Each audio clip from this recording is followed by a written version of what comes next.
E vem conferir uma análise do capítulo 405 de Hunter vs Hunter.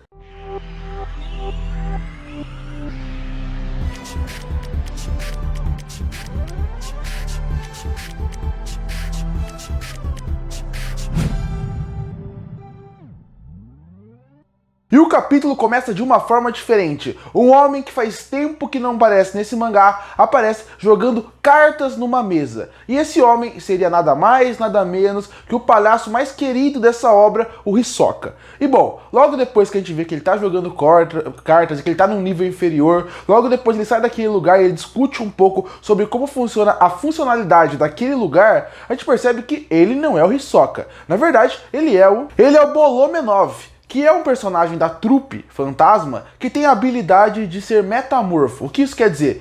Ele consegue se transformar em quem ele quiser. E nesse momento, ele está sendo o Hisoka. E logo depois que ele vai conversar com outros membros da trupe, a gente descobre por que ele está fingindo ser o Hisoka. E o plano deles da trupe é mais ou menos o seguinte. A trupe quer encontrar o Hisoka, porque eles querem matar o Hisoka. Mas não são só eles que querem encontrar ele. Todo mundo que está naquele barco, todo mundo que está naquela cidade, todo mundo que vive ali está querendo o Hisoka. Ou seja, a máfia também quer o Hisoka, os príncipes também querem o Hisoka, todo mundo quer a cabeça dele. Então qual que é o plano da trupe? Deixar o Hisoka deixar o Basume como metamorfo do Hisoka, porque assim ele vai conseguir enganar as pessoas. Porque a máfia, ela quer saber onde o Hisoka tá. Mas eles não querem manter só pra matar, eles querem manter pra poder deixar ele seguro, porque sabe que ele é muito perigoso e ele poderia estragar os planos da máfia e também estragar o plano do príncipe. Então usar ele o máximo possível e matar no final. Com o Blasmon fingindo que é o Hisoka, o que vai acabar acontecendo? Ele engana todo mundo, porque eles acham que eles estão em controle do Hisoka.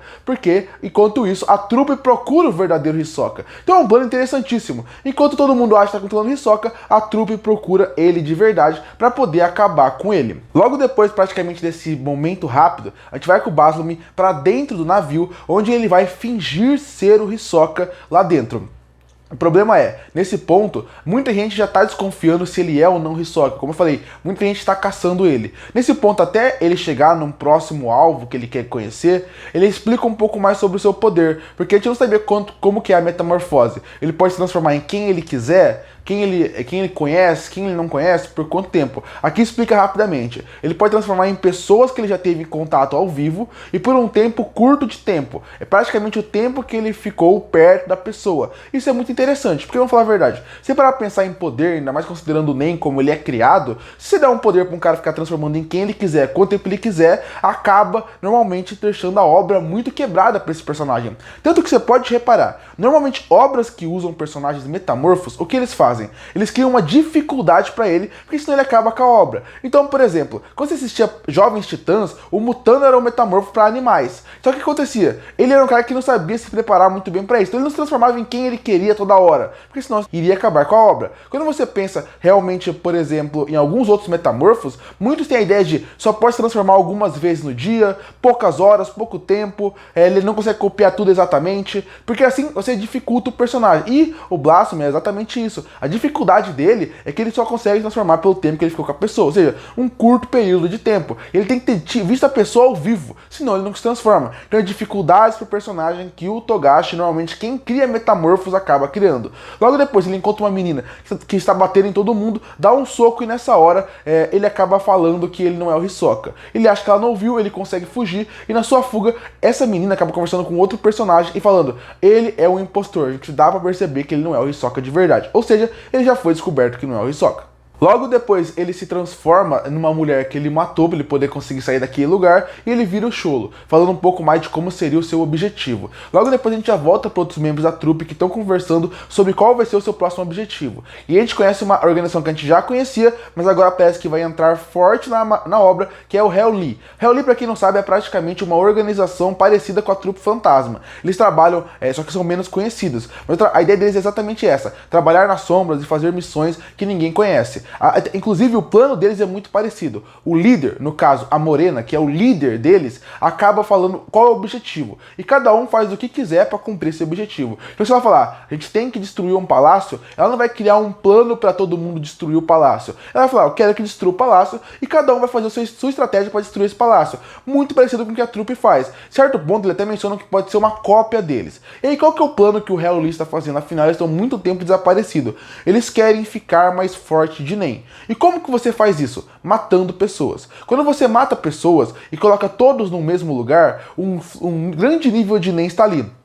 Então, a partir daí, você consegue absorver esse NEM das pessoas. Você consegue atrair para você. E é assim que você sobe de nível mais fácil. É como se você matasse e sugasse a energia vital da pessoa. É mais ou menos isso. Então, a partir daí, a trupe resolve que vai atrás da Morena e que vai matar ela, vai matar a gangue, porque senão elas podem criar um problema muito grande até para a própria trupe. Logo depois, a gente chega na Morena e ela tá falando com o seu grande aliado, Dogman. E qual que é a sua ideia, qual que é o trabalho deles? Eles querem encontrar uma pessoa específica, só que eles não sabem como encontrar. Agora, o Dogman, que já matou muita gente, então está com um NEM elevado, ele consegue, por ser um Dogman, ou um homem-cachorro, ele tem um faro muito grande. Então ele vai sentir o NEM dela a distâncias. Então eles vão para um lugar para conseguir encontrar isso. O Dogman e mais um integrante do Hell Lee.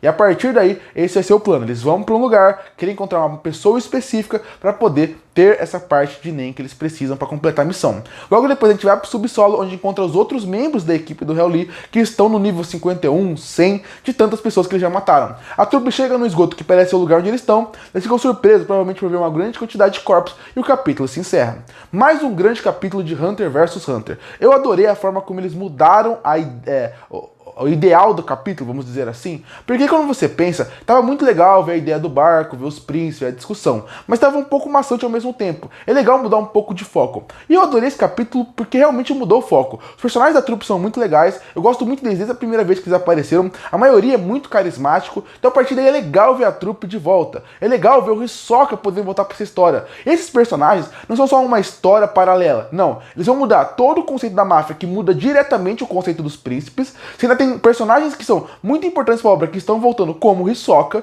Você ainda tem a trupe voltando. Você está falando de uma nova organização. Você está falando mais sobre o NEM, a importância do NEM para esse universo. E cada vez fica mais importante. Então é um capítulo que ele, além de expandir o mundo de Hunter x Hunter, além de trazer elementos novos, além de mudar o ritmo do capítulo, ainda traz personagens interessantes. Então eu adorei esse capítulo, que eu espero que mantenha essa toada. Espero que o Togashi consiga escrever o máximo que ele consegue, o máximo que suas costas deixarem, porque realmente essa obra tá cada vez melhor. Cada vez mais a saga melhora. É muito interessante ver a organização dos príncipes e ver fora daquilo. E é legal ver como o Togashi, ele tem uma consciência, ele tem uma qualidade, ele é bom na forma como ele consegue trabalhar o seu mundo com tantos personagens, tantos núcleos, e tantos para aparecer ainda que não apareceram, que é impressionante. Mais um excelente capítulo e uma ótima volta de excelentes personagens. Curte para fortalecer o canal, se inscreve para não perder os próximos vídeos. E aí, o que achou do capítulo 405 de Hunter vs Hunter? Gostou ou não? Comenta aqui embaixo. Eu volto no próximo vídeo.